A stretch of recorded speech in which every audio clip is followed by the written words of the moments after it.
jika kedua benda tersebut saling bersentuhan.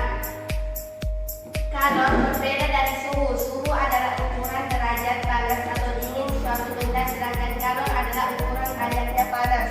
Oke, katakan bahwa kalor merupakan bentuk energi yang berpindah dari suhu yang tinggi ke suhu yang rendah jika suatu benda itu saling ketemu. Jadi kalor itu berbeda dengan suhu ya. Kalau suhu itu proses bertambahnya atau berkurangnya suatu suhu, sedangkan kalau kalor itu proses banyaknya panas dari kalor tersebut.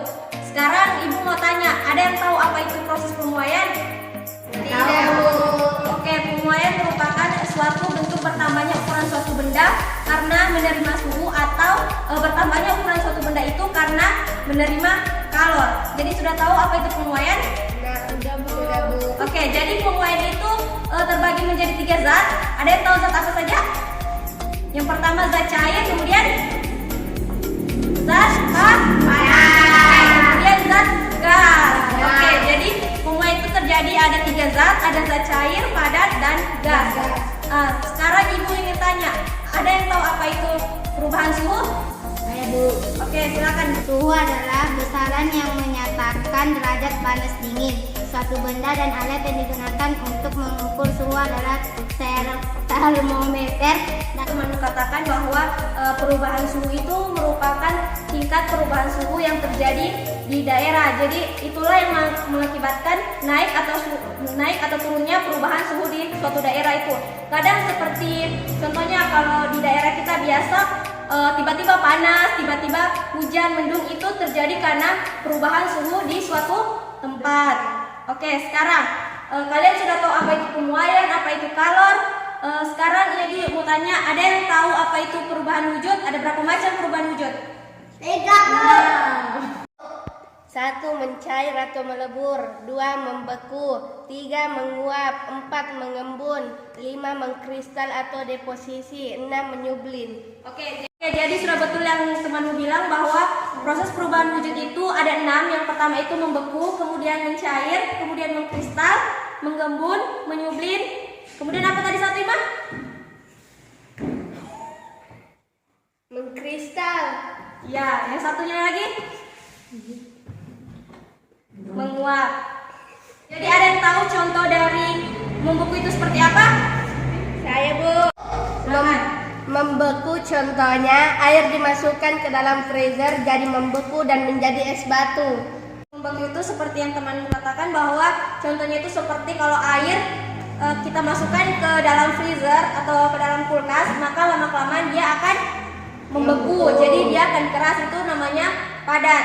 Sedangkan kemudian contoh lainnya itu seperti agar-agar. Kalau kalian pernah atau kalian tahu bagaimana proses pemasakan dari agar-agar itu sendiri, kan pertama agar-agar itu cair. Terus nanti kalau kalian dinginkan, lama-lama dia akan mengeras kan.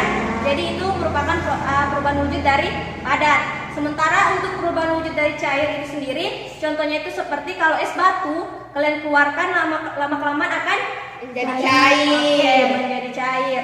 Sekarang proses untuk menyublin, ada yang tahu? Saya, Bu. Silakan. Kapur barus di dalam lemari semakin lama ukurannya menjadi semakin kecil. Mengatakan bahwa contohnya itu seperti kapur barus, kalau kalian simpan di dalam lemari, lama-kelamaan itu ukurannya akan semakin kecil. Oke, contoh lainnya juga itu seperti es batu. Kalau kalian pernah lihat penjual ikan, itu biasa dia untuk menyegarkan ikannya itu dia menggunakan es batu. Tapi coba kalian perhatikan, kalau misalnya ikan itu disimpannya es batu, lama-kelamaan dia akan habis. Oke. Sekarang pertanyaannya Ibu, ada yang tahu perpindahan kalor itu ada berapa? Tidak, Bu. Oke, perpindahan kalor itu ada 3. Yang pertama itu perpindahan secara konduksi, kemudian perpindahan secara konveksi, dan perpindahan secara radiasi. Oke, radiasi. Oke, jadi untuk perpindahan konduksi itu sendiri dia pengertiannya perpindahan yang apa? Perpindahan kalor atau panas dengan cara konduksi merupakan perpindahan kalor atau panas melalui suatu zat tanpa disertai dengan perpindahan partikel-partikel zat tersebut. Nah, jadi untuk perpindahan konduksi itu dia terbagi menjadi dua daya hantar, yaitu ada perpindahan secara konduktor dan perpindahan secara Isolator. Oke, isolator. Jadi nanti kita akan mempraktekkan bahwa apa sih yang dimaksud dengan konduktor dan isolator itu. Jadi saya jelaskan sedikit bahwa konduktor itu proses perpindahan daya hantar yang sangat baik, sedangkan kalau isolator itu proses perpindahan yang kurang baik. Jadi oke, sekarang kita masuk ke konveksi. Ada yang tahu apa itu konveksi? Silakan, ada yang tahu? Saya, Bu. Oke. Ya, silakan. Konveksi. Konveksi adalah perpindahan kalor atau panas secara konveksi atau aliran, merupakan perpindahan kalor pada suatu zat yang disertai dengan perpindahan partikel-partikel tersebut. Perpindahan kalor konveksi akan dapat terjadi karena perbedaan massa jenis zat. Dan konveksi itu partikel-partikelnya ikut berpindah, sementara untuk konduksi itu partikel-partikelnya dia tidak berpindah. Jadi kebalikan antara konduksi dan konveksi. Sekarang yang ingin Ibu jelaskan bahwa ada yang tahu apa itu proses radiasi? Radiasi, Bu. Oke, radiasi itu proses perpindahan tanpa melalui zat perantara. Jadi contoh untuk radiasi itu sendiri, misalnya kalau kalian pernah berdiri di sekitaran api unggun, lama-kelamaan kalian akan merasa panas atau hangat. Jadi itulah yang dimaksud dengan proses perpindahan Radiasi. Oke, radiasi. Sekarang buktikan mengenai proses perpindahan konduksi, di mana konduksi itu terbagi menjadi dua daya hantar, yaitu ada konduktor dan isolator. Jadi kita ingin membuktikan yang mana sih dari alat-alat nanti. Ada LKS yang akan saya bagi. Nanti kalian kerjakan, kemudian kalian praktikumkan. Nanti sambil Ibu tuntun di mana apakah misalnya sendok besi itu termasuk perpindahan konduksi atau isolator. Sampai sini paham? Paham. Oke, sekarang silakan duduk sesuai tempat duduk kalian yang senyaman mungkin. Kemudian kita akan mulai praktikumnya. Ini LKS-nya, silakan Ima tulis di sini namamu, mata pelajaran kita apa, kelas, hari tanggal, azan bahannya sudah ada ya. Eka dengan kita juga seperti itu. Jadi langkah pertama itu apa disuruh? Jalankan keliling menggunakan korek api. Oke, sudah kan? Kemudian Ambil sendok besi, kemudian panaskan. Oke, silakan. Ambil sendok besi kemudian kalian panaskan. Jadi di sini kalian mau lihat apakah sendok besi itu termasuk konduktor atau isolator. Jadi kalian ingin buktikan ya. Jadi silakan ambil sendok besi kemudian kalian panaskan. Oke, perhatikan nanti lama-kelamaan dia akan ikut panas ya. Pertama itu yang panas sebelah sini, kemudian dia akan naik di ujung sini. Paham? Paham? Oke. Bilang kalau sudah mulai panas ya.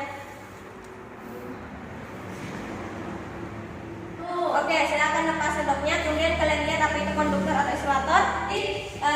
Silakan kalian isi apakah tadi sendok besi itu termasuk konduktor atau isolator. Silakan isi di situ. Kalau sudah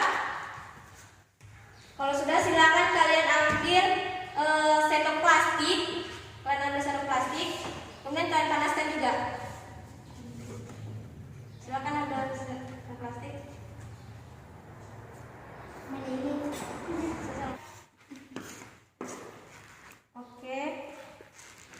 Oke. Kalau sudah, silakan kalian tulis hasilnya apakah itu termasuk konduktor atau isolator. Ada yang kesusahan? Tidak, Bu. Oke. Kalau sudah, langkah selanjutnya apa yang kalian suruh ambil di LS? Kalau sudah sendok plastik, kemudian paku. Oke, silakan ambil paku. Kemudian kalian panaskan.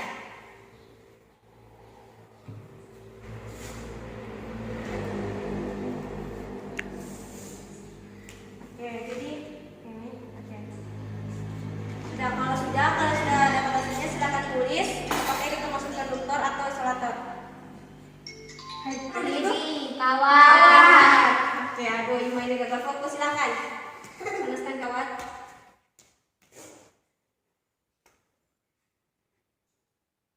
Oke.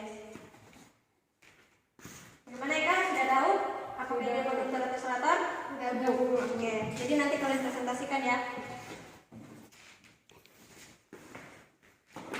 Oke, masih ada berapa bahan lagi yang belum? Satu. Oke, silakan.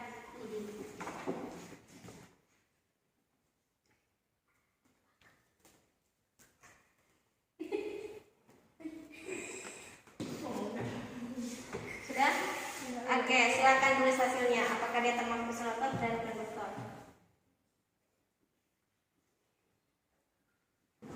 Oke, kalau sudah matikan linknya.